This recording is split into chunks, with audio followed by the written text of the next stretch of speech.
Come on, bring it!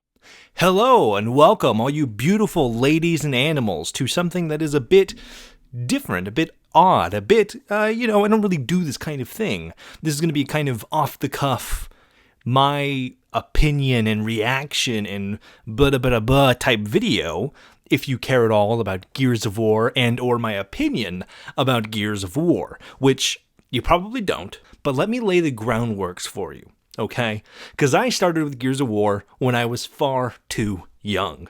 I was like, however old second grade is, a small little child in 2010 playing Gears of War 2 and probably being a little bit traumatized from a very early age. Along with that has come a lifetime of enjoyment and love for this series. As you could probably tell, I've put far too much blood, sweat, tears, and money into this series. All these games, I love the soundtracks so much. I use them in a lot of my videos. I love all of the guns and the different designs. It's what inspired me to make that first Diesel Punk video that popped off way back in April.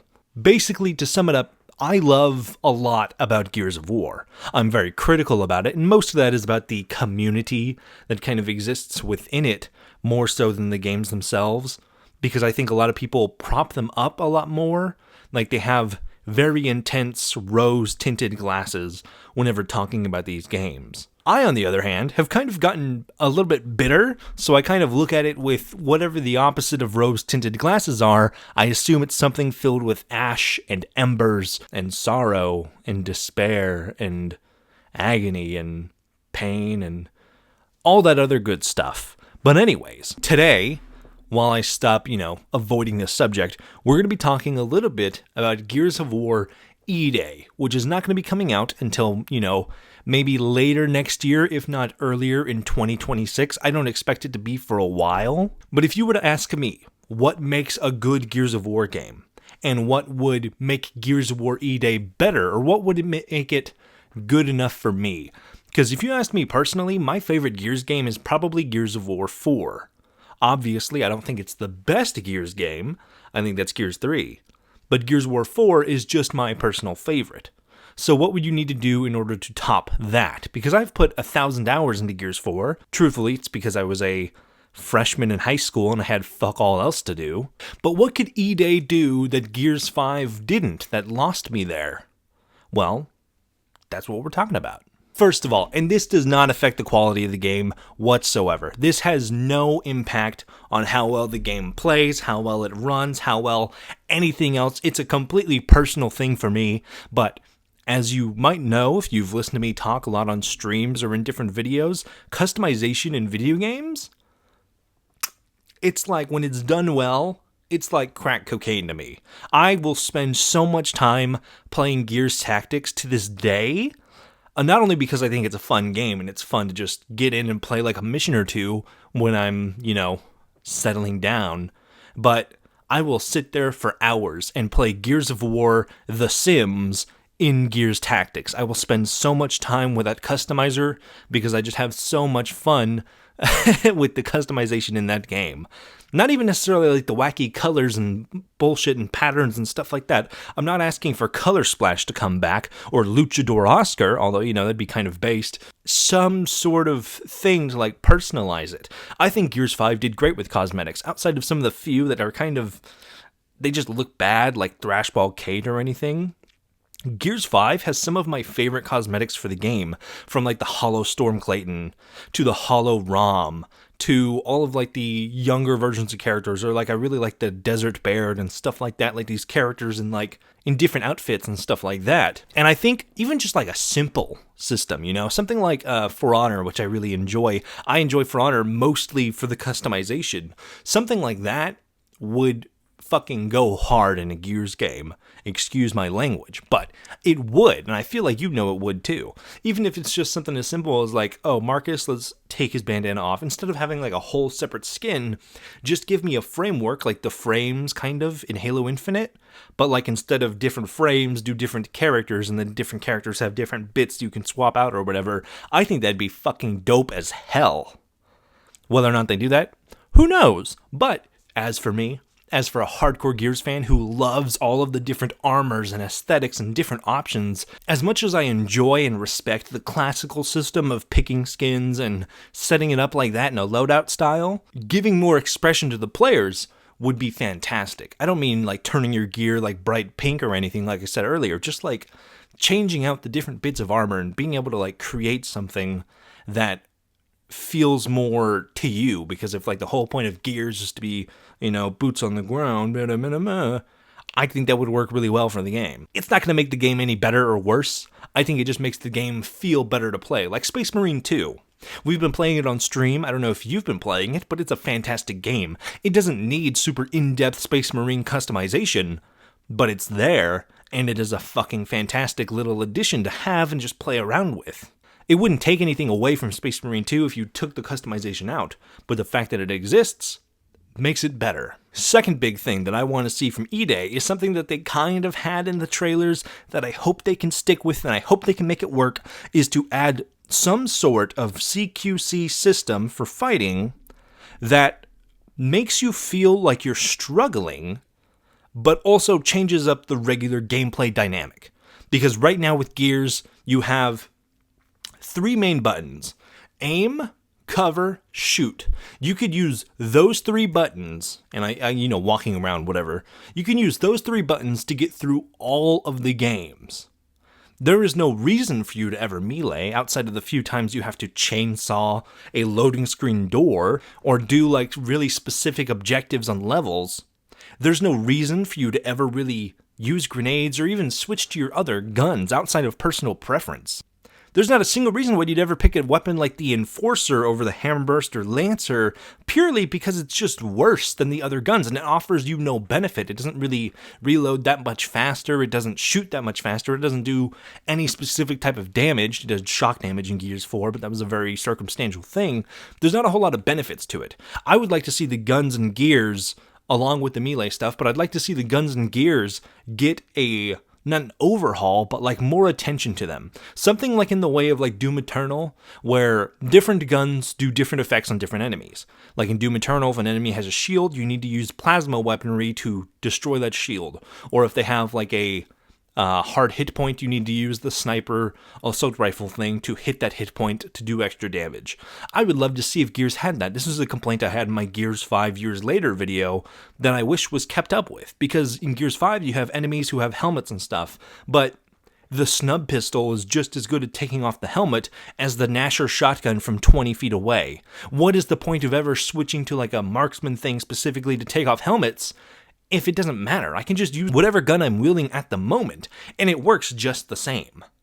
Which I'm not saying make guns completely useless, just give them specific roles. They can be better used by players and even as a team for a co-op game. The fact that like every gun is essentially the same, just at different levels of effectiveness, kind of makes it mad. Unlike a game like Helldivers, where you can have someone pick up a flamethrower, somebody picks up a rocket launcher, somebody picks up a machine gun, and you have someone doing crowd control, you have someone taking down the reinforcements, you have someone taking down the heavies, or somebody just doing the objectives. In Gears, you don't really have that. Everyone is just sort of equal, and even in the PvE stuff, in the, Hive Busters and everything like that, with the special classes and stuff, I mean, there's a little bit more of a team dynamic, but it's more so that, like, everyone's the same, but you can also do this. You can also do a little bit extra damage. You can also be better at building fortifications. You can also do this or this or this. You can also have a shield, or you can also have a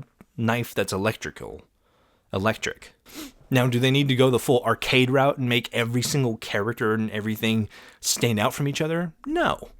Just do it by changing the weapons. You don't have to change how the players themselves act or interact with anything. Change the way that the weapons interact with the world and the enemies, and you'll have an incredibly big difference in the way this game plays from the other ones, that hopefully it won't feel so stale, because the main gameplay loop from Gears of War 1 in 2006 and Gears 5 in 2019, 13 years later, that gameplay loop is almost completely identical. Walk into room, take cover, aim, shoot enemies, kill enemies, move to the next room. That's the exact same gameplay loop in all of them. There's no real dynamicism. There's no anything extra to like bite into. And I hope with like the glimpses we got of the E-Day trailer of Marcus lobbing the TV or using the retro more kind of like a melee weapon, we get something that resembles that more. You know, it's E-Day. Everything's hectic and chaotic and running low on ammo, and they don't have any reinforcements and they don't have any help. So they need to grab bricks. They need to go full Last of Us and just start grabbing bottles and throwing them at the Locust to distract them even, to work their way around. If the point is to make the Locust more intimidating and more, you know, buff them up, because we're talking about a Marcus and Dom who are like 20 years old at this point. They're, you know, they're still veterans of the Pendulum Wars, but they haven't faced something like this. Make the Locust feel like it's a challenge to take them on, you know? Using Last of Us as an example again, you have stuff like the Boomers in The Last of Us. I don't even remember if that's what they're called, but the big guys, the Hulkers, you can take them on. You can fight them with your guns.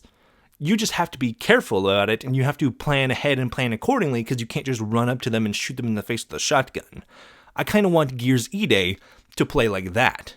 I want it to put the pressure on us to where we can't just sit behind cover, poke up, shoot, and then you're done. That gameplay loop, I mean, it's fun if you want to turn your brain off and just experience it for the one time you're going to play through the campaign. But outside of that, like in Horde mode and Hivebusters mode, it doesn't really change. Even when you don't have any ammo, like in Hivebusters or on Inconceivable, the only real difference is that you just don't have any ammo, so you have to run around finding ammo because you don't have any other alternative outside of guns, or maybe the Lancer, but even that doesn't work every single time. And the last thing that I ask so purely, and I don't know if we're going to get it if we have the same guy who wrote the scripts for Judgment and Gears 5 working on E-Day. I don't know who's working on the script. I'm not aware of anyone who's been announced for it. This might be a hot take, especially for Gears fans, but it's one I've talked about a lot, and I've talked about it on stream. I talked about it on stream this last weekend. I don't think Marcus and Dom come off as brothers to the end. At least until Gears of War 3. In Gears of War 3, that dynamic kind of shifts, and they're a lot closer to each other, and you can see that bond more clearly in their actions and stuff, especially from Marcus. My biggest complaint about Gears 1 and Gears 2, Marcus seems like he's Dom's best friend. You know what I mean? Like, Marcus is just sort of there. He's just sort of going along with it, which I get if he's supposed to be like the insert for the player. Like the player, you're kind of supposed to put yourself onto Marcus so you can experience the world through his eyes. That's why he's kind of coming into the Locust War somewhat fresh. Like, he fought Locust before, but he sat in a prison cell for 4 years, so he's kind of out of the loop. Which means because we're out of the loop, we can sympathize with that and we can get introduced to this world through his lens. But outside of that, Marcus doesn't do shit. He's got stuff in the books, in the comics, and whatnot too, but even there is like, it doesn't feel like they're brothers to the end, you know?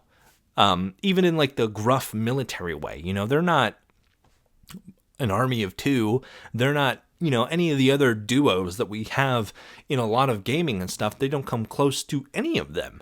I feel like most of their reputation as brothers to the end comes from the big moments in Gears 2 and Gears 3 where Dom shoots his wife and then takes his own at the gas station in Gears 3. And people like hold on to those moments, and they hold on to Marcus crying about Dom and Marcus stabbing Mira and telling her that it's for Dom. But outside of those like really big moments towards the ends of the games, there's not a whole lot of like evidence that they're supposed to be brothers or like they're this close. Which I know there's a whole thing about how they weren't even best friends growing up. Marcus was friends with Dom's older brother who dies during the Pendulum Wars, and then Marcus just sort of becomes Dom's friend by they're just around. It's literally Maria who's like telling Dom, hey, I think you should go be friends with Marcus because he was best friends with your brother and your brother died, so like go be best friends with him. Like they're not even like childhood best friends or anything. They didn't even hang out until after Carlos died. So I think if you're going to have Marcus and Dom again in E-Day, this is when they are just kind of getting to know each other, because Carlos dies about 2 years before the end of E-Day. So, I mean, they're not like fresh to each other. They've obviously known each other their whole lives, but it's kind of not really intimately so. They've only really been closely together working as a team for the last 2 years up to E-Day. So what I want out of E-Day, especially if we're going to have Ty and the origins of the Lancer in the game, is to see them acting like brothers, acting like people who actually care about each other or actually, go to bat for each other. I want to see the kind of Marcus and Dom relationship that proves to me that Dom would stake his entire military career on the line, vouching for Marcus when he gets arrested after the Battle of Ephyra with his whole thing, and he gets put on trial for it. In that whole scenario, Dom supposedly speaks up for Dom in court. Dom supposedly speaks up for Marcus in court to try and argue in his favor, be like, hey, he's a hero to the cog. He's loyal. He's here for us. He was just trying to save his dad. He loses out on a lot of military opportunities because he stuck his neck out for somebody that a lot of people within the cog now considered a traitor. But we don't really get to see that relationship. Even in Gears of War 2, Marcus and Dom, when they get to the Nexus and they're looking for Maria, Dom has to sit there and beg Marcus multiple times to help him come and look for Maria. Even though, as we know, he had no issue going AWOL with Marcus to try and help him find his dad in the Battle of Ephyra, as I just mentioned. But that whole dynamic isn't really a thing in Gears 1 and Gears 2. And if you don't believe me, go back and replay through those games. They don't really have that bond. Like, Dom is very sympathetic and emotional, and every once in a while he'll get, Marcus checking on him, but it's not really I don't know. If it's, supposed to be they're, friends, but at a distance, Marcus is more fucking shut off and closed off than Kratos in God of War 2018. It just doesn't make any sense. It's the same thing with Marcus and Cole. You have Gears 1 where Cole and Marcus are kind of whatever, they don't really talk at all, and then you have that random scene at the beginning of Act 3 where he kind of just tells Cole to shut the fuck up and do what I say.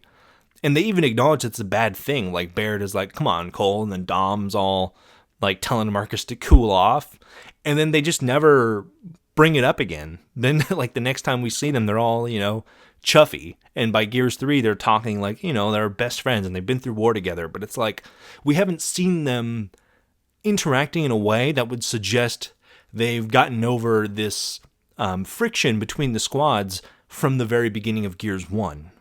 And in Gears E-Day, if we're going back to their origins, if we're going back to doing a, examination of these characters, you're not going to tell a story that changes the universe. We know how it ends. We know how E-Day ends. We know how Rom dies. We know how Scourge dies. We know how the Queen dies. We know Marcus makes it. We know how Ty and Dom die. There's not a whole lot of narrative things you can throw at us that are going to really trip things up, So for a game like E-Day, you have to focus on that character narrative, those character stories, and I feel if they don't do that, if Marcus is just sort of written the same as he was in Gears 1 and 2 especially, the more sort of kind of guy, best Marcus impression you're going to get all night, but if he's just sort of that same kind of guy, I'm not going to buy into it that much. I feel you've wasted a story opportunity here, because you could just as easily, it's Gears E-Day, it's on E-Day, you could tell a story with any number of Gears of War characters. Show us other characters on E-Day. We've seen a few of them, in Rom Shadow, it's not really E-Day, but it's closer, and in Judgment, obviously, but you're going back to Marcus and Dom, so give me character moments, or give me character traits for Marcus and Dom that feel like they're organic and they are actual people that are growing to, love and care for one another, because Marcus's best friend and Dom's older brother just died. And presumably, if we're talking Gears E-Day and around that kind of same space as the stories with Ty inventing the chainsaw, not inventing, but inspiring the chainsaw lancer and stuff like that, if we go back to the Pendulum Wars and we do see Carlos, that bond between Marcus, Carlos, and Dom should be rock solid. It should be at the core of the narrative. And if it's not there, then I feel there's no point in doing a Gears E-Day story about Marcus and Dom towards the beginning of the Locust War. Why do it if we're not going to actually pull at these narrative strings and these things that you can draw on? But anyways, that's about it for me. when Gears E-Day inevitably comes, I'd like for it to have, really cool customization stuff, really cool, really big changes to the combat and the gameplay, and add more like melee close combat stuff. I don't think you can get away with doing like a parry type combat system or something in Gears, but something that like shows us the physicality of the drones like we're seeing in the E-Day trailer. That was a voice break. That sucks. But just show us what can be possible and give us something new. Even if it just plays like Gears of War 3 again or something like that. I don't know, man. I love these games, but you can only play them that much, Of course, lastly, just reinforce the character dynamics and the relationship between Marcus and Dom that is supposedly supposed to exist. We're told all the time that they're brothers to the end, this and this and this and that, and there's not a whole lot of evidence in the games where it feels like that is supported or something that is even supposed to be a thing. It feels like it's just sort of happened, or like the games tell us that they're really close, but they never show us that being a reality. Even in the books and the comics and stuff, they never show us that really being a thing. We see Marcus have conversations with almost every single other character except for Dom. He'll have conversations, full-on conversations with Jace, Baird, Michael Barrick, and then Dom is in the background being like, yeah, Marcus is a cool guy. It's like, how come you're not talking to Marcus? Come on. And that's all I want to see in Gears E-Day. And as far as the Netflix stuff, the animated show, the movie, whatever the hell, I do not care. Arcane Season 2 just started coming out and stuff. And that, it's impressive to me that they can take something as putrid as League of Legends and make a really, honestly, fantastic show out of it. Like, it's unironically the same level of animation and symbolic storytelling as like the Across the Spider-Verse movies. And I don't think whatever team gets put on the Gears of War projects is going to be nearly that talented. I think it'll look more like Halo or The Witcher. I don't think, especially if you even have Cliffy B, the almighty god of Gears of War, saying he wants Ryan Reynolds to play Baird. That's not going to work out. That's not a good idea. Let's not do that, please. I don't want to see that. That would be so bad. I talked about it all the way back like 2 years ago now in a video. No, I don't want that. You don't want that. Trust me, you don't want that. But anyways, that's it for me. Thank you very much for watching. As always, merch stuff down below. All 100% of it goes to charity, to feed people. We're coming into like the holiday season with Thanksgiving, Christmas, whatever holidays you choose or elect to celebrate. Buy it now. It'll show up over here.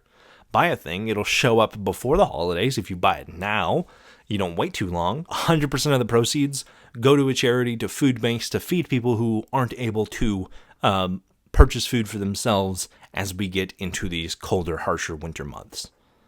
But otherwise, thank you very much for watching. As always, stay cool, have fun, and be awesome. Buster out. That look cool? I don't think it looked cool. But as always, stay cool, have fun, and be awesome.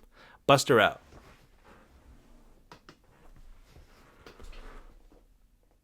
Maybe.